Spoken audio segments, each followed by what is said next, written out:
Hello friends, இன்றைக்கி நம்ம சேனலில் இந்த hot milk tea time cake எப்படி பண்ணுறதுன்னு தான் பார்க்க போகிறோம். இதோட டேஸ்ட் ரொம்பவே சூப்பராக இருக்கும். இதை எப்படி செய்கிறதுன்னு வாங்க வீடியோக்குள்ளே போகலாம். நான் இன்றைக்கி ஒரு மிக்சிங் பவுலில் 525 கிராம் மைதா எடுத்திருக்கேன். இது 1.5 கிலோவுக்கு உரிய பேட்ரு. நீங்கள் நட்ஸு இதெல்லாம் போடுறீங்க அப்படின்னா உங்களுக்கு 1,800 1,900 கிட்ட நம்மளுக்கு கிடைக்கும். இப்போ அதுக்கப்புறமா நம்ம பேக்கிங் பவுட்ரு 3 டீஸ்பூன் சேர்த்துக்கலாம். 3 டீஸ்பூன் சேர்த்ததுக்கப்புறம் சுகர் பவுட்ரு பண்ணி எடுத்திருக்கேன். பவுட்ரு பண்ண சுகர் 520 கிராம் எடுத்துக்கலாம். நீங்கள் இதே மெத்தடை ஃபாலோ பண்ணிங்கன்னா உங்களுக்கும் கரெக்டாக பர்ஃபெக்டாக அதே மாதிரி கிடைக்கும். அதுக்கப்புறமா காய்ச்சி ஆற வச்ச பால் நான் 300 கிராம் எடுத்திருக்கேன். 300 கிராம் பாலில் நம்ம 50 கிராம் சால்ட் பட்டர் நான் சேர்த்துருக்கேன். நீங்கள் அன்சால்ட்டட் பட்டர் வச்சுருக்கீங்க அப்படின்னா நீங்கள் கேக் மிக்ஸ் பண்ண போது நீங்கள் கொஞ்சம் சால்ட் கொஞ்சம் கூட போட்டுக்கோங்க. கரெக்டாக 50 கிராம் நீங்கள் பட்டர் எடுத்துக்கணும். இதை நம்ம லைட்டாக வார்ம் பண்ணோம்னா பட்ரு கரைஞ்சிருக்கும். அதுக்கப்புறம் 150 கிராம் நம்ம ரீஃபைண்ட் ஆயில் எடுத்துக்கலாம். நான் இன்றைக்கி இந்த மாதிரி ஸ்கொயர் டின் எடுத்திருக்கேன். இதோட அளவு நான் உங்களுக்கு காமிச்சிருக்கேன் பாருங்கள். உங்களுக்கு இது யூஸ்ஃபுல்லாக இருந்துச்சு அப்படின்னா நீங்கள் இந்த மாதிரி டின் நீங்கள் வாங்கிக்கலாம். அதுக்கப்புறமா நம்ம இதில் பட்டர் பேப்பர் எண்ணெய் தடவி பட்டர் பேப்பர் போட்டு இதை ரெடி பண்ணி எடுத்து வச்சுக்கலாம். நெக்ஸ்ட்டு நம்ம ட்ரை இன்க்ரீடியன்ட்ஸ் எல்லாம் நம்ம சலிச்சுக்கணும். 2 டைம் நம்ம சலிக்கணும். நான் டூட்டி ஃப்ரூட்டி 100 கிராம் எடுத்திருக்கேன். இது கூடவே பாதாம் முந்திரியை வறுத்துட்டு நல்லா குட்டி குட்டியாக கட் பண்ணி பாதாம் 50 கிராமும் முந்திரி 50 கிராமும் எடுத்திருக்கேன்.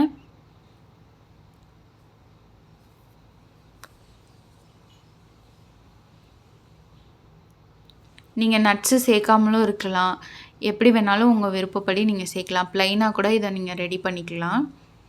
இப்போ நம்ம மிக்ஸ் பண்ணி வச்சுருந்த ட்ரை இன்க்ரீடியன்ட்ஸை 2 டைம் சலித்து எடுத்ததுக்கப்புறமா இப்போ எல்லாத்தையுமே நம்ம ரெடி பண்ணி இந்த மாதிரி அரேஞ்ச் பண்ணி வச்சிட்டோம்னா நம்ம செய்கிறப்ப ஈஸியாக இருக்கும். நீங்கள் மில்கை லைட்டாக ஹீட் பண்ணிங்க அப்படின்னா அது பட்ரு கரைஞ்சிரும் அந்த ஹீட்லேயே. ரொம்பவும் ஹீட்டாக இருக்கக்கூடாது.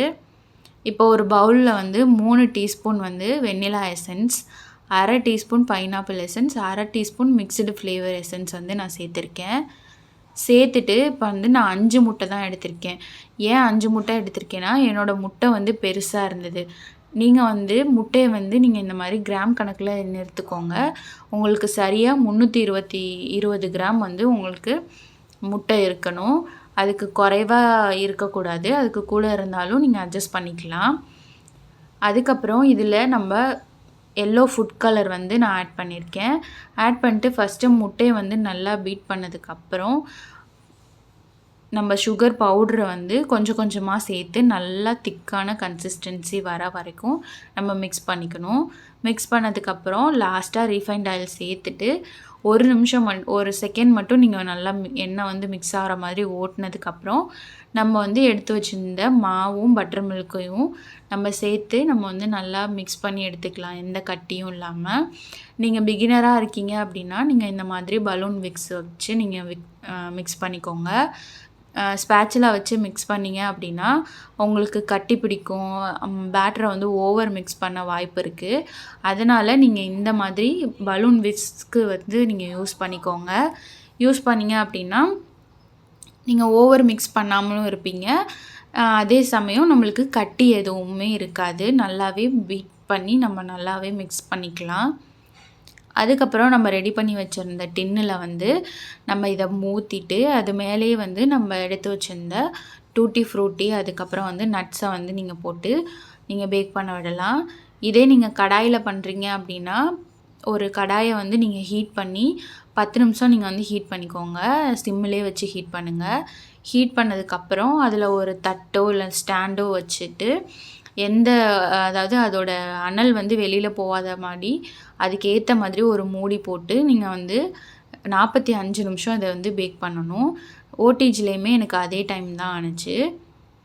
பிகாஸ் இந்த டின் மொத்தமாக இருந்ததுனால எனக்கு அவ்வளோ டைம் எடுத்துக்கிச்சு. நீங்கள் இதே மாதிரி நீங்கள் ஓடிஜியில் 180 டிகிரி செல்சியஸில் 10 நிமிஷம் ப்ரீ ஹீட் பண்ணிவிட்டு 45 மினிட்ஸ் வந்து நீங்கள் பேக் பண்ணி எடுத்துக்கலாம். ரொம்பவே சூப்பராக பர்ஃபெக்டாக நம்மளுக்கு வெந்துடும். பாருங்கள் எவ்வளோ சூப்பராக நம்மளுக்கு க்ளீனாக வந்துருச்சுன்னு. அவ்வளோதான். இதை ஒரு ஒயர் ரேக் மேலே நீங்கள் வச்சு இதை நீங்கள் நல்லா கூல் டவுன் பண்ண விடணும். நல்லா கூல் டவுன் ஆனதுக்கப்புறமா இந்த மாதிரி நம்ம வந்து ஃபஸ்ட்டு பீஸ் மாதிரி மார்க் பண்ணிவிட்டு ஒயர் ரேக்கில் கவுத்துட்டு பட்டர் பேப்பரை எடுத்துகிட்டு திரும்பவும் நம்ம பேக் பண்ண டின் மேலே அந்த கேக்கை வச்சு பீஸ் போட்டுக்கோங்க. பாருங்கள் எவ்வளோ சூப்பராக நம்மளுக்கு கிடச்சிருக்குன்னு. அவ்வளோதான். இந்த வீடியோ பிடிச்சிருந்தா லைக் பண்ணுங்கள், ஷேர் பண்ணுங்கள், சப்ஸ்கிரைப் பண்ணுங்கள்.